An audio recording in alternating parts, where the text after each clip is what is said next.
दोस्तों, PDA India YouTube मंच पर आपका हार्दिक स्वागत है। मैं कुमार विवेक। बहुत बड़ी खबर आ चुकी है उत्तर प्रदेश की राजनीति को लेकर, और उत्तर प्रदेश ही नहीं पूरे देश की राजनीति को लेकर। जिस तरीके से अखिलेश यादव उत्तर प्रदेश और देश की राजनीति अब कर रहे हैं, उससे ऐसा प्रतीत होता है कि आने वाले समय में अखिलेश यादव उत्तर प्रदेश ही नहीं पूरे देश के नेता बन जाएंगे।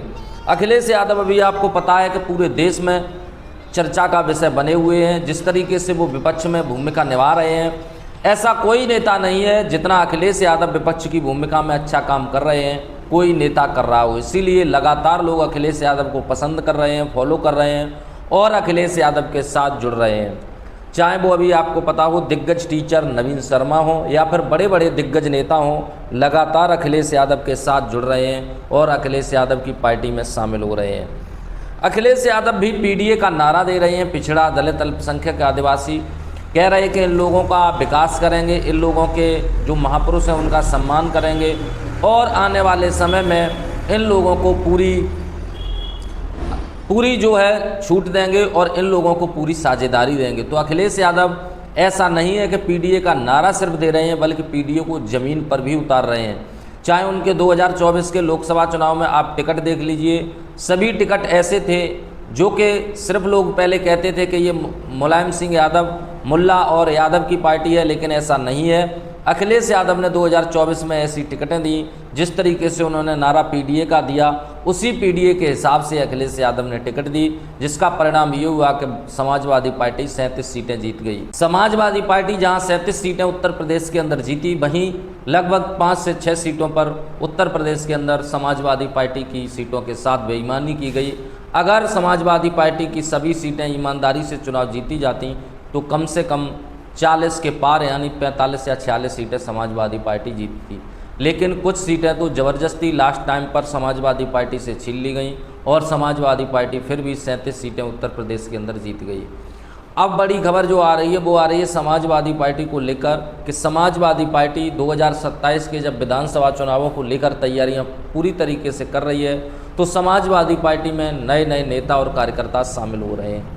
अब समाजवादी पार्टी में ऐसे नेता शामिल हुए हैं जिन्हें पूरा देश ही नहीं पूरी दुनिया जानती है, जिन्हें भारत का जिन्होंने संविधान दिया उनके प्रपौत्र यानी कहिए उनके नाती हैं, जो अब समाजवादी पार्टी में शामिल हुए हैं और अखिलेश यादव के विचारों से प्रभावित होकर इस अखिलेश यादव से इन्होंने मुलाकात की है और समाजवादी पार्टी में शामिल होने की इन्होंने इच्छा जताई है। अखिलेश यादव ने अपने कार्यालय पर एक प्रोग्राम रखा था जहां पर इनके प्रपौत्र यानी डॉक्टर भीमराव अंबेडकर के नाती वहां पर पहुंचे थे, जिन्होंने ये भी नारा दिया कि मिले मुलायम काशीराम, उस तरीके से नारा था, वही उन्होंने दिया, मिले अंबेडकर और अखिलेश साधुओं के उड़ गए वेश। तो इस तरीके का नारा भी उन्होंने दिया और मंच से उन्होंने बड़ी बड़ी बातें की।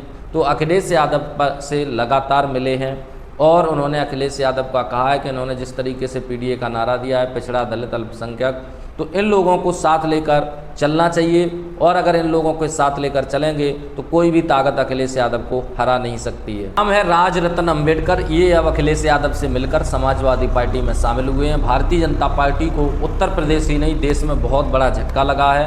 अब अंबेडकर साहब के प्रपौत्र यानी राजरत्न अंबेडकर समाजवादी पार्टी में शामिल हो गए हैं। वहीं बीएसपी हो या जितने भी दलित चिंतक दल हैं उनको भी झटका माना जा रहा है, जिस तरीके से उन्होंने इन सब का साथ छोड़कर अखिलेश यादव का साथ पकड़ा है और उन्होंने कहा कि अखिलेश यादव भविष्य के नेता हैं।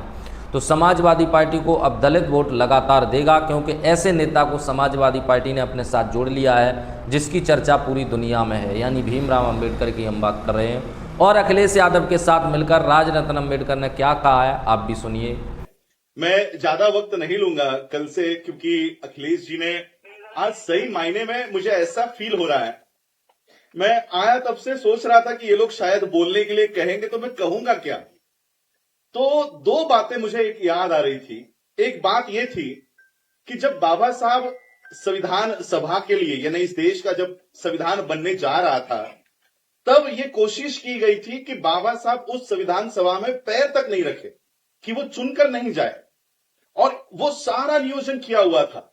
ये बात भारत के मुसलमानों को पता थी कि इस देश की वर्णवादी व्यवस्था बाबा साहब, क्योंकि वो एक अछूत है, शूद्र है, इसलिए उनको देश के संविधान लिखने के लिए लेना नहीं चाहती। बाबा साहब बंबई में रहा करते थे, मुंबई में रहा करते थे। मुंबई से बाबा साहब इस देश के संविधान सभा में जाने की तैयारी कर रहे थे, लेकिन बाबा साहब को वहां से चुनकर आने नहीं दिया गया।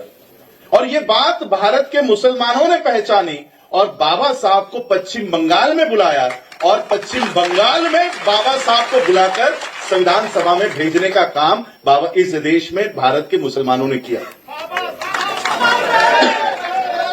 बाबा साहब जब संविधान सभा में गए और संविधान लिखने का काम जब बाबा साहब को मिला, तो इस देश के ओबीसी इन लोगों को लगा कि ओबीसीयों का उस समय का महाराष्ट्र का एक सबसे बड़े नेता थे पंजाबराव देशमुख, महाराष्ट्र के थे।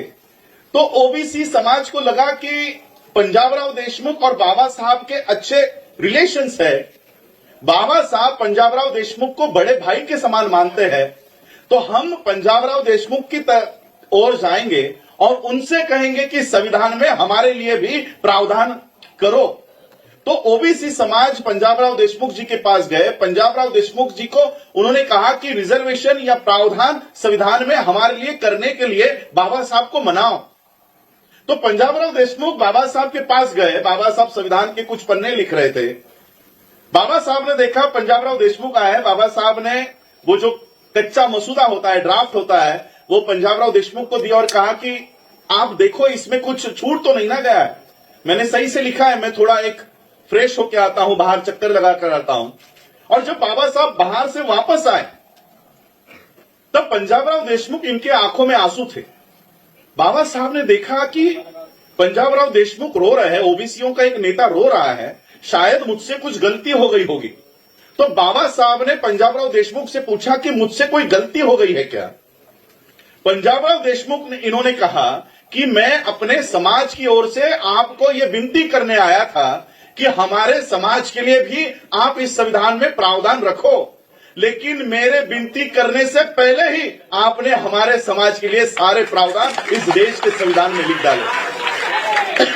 तो आज इस कार्यक्रम में आने के बाद मुझे ऐसा लगा कि मैं अपने दो बड़े भाइयों से वापस मिल रहा हूं, ओबीसी और मुस्लिम समाज के, जो आज पीड़ित, पिछड़ा, दलित और अल्पसंख्यक, ये जो इस देश के लोगों को इकट्ठा लाने का काम माननीय अखिलेश जी कर रहे हैं।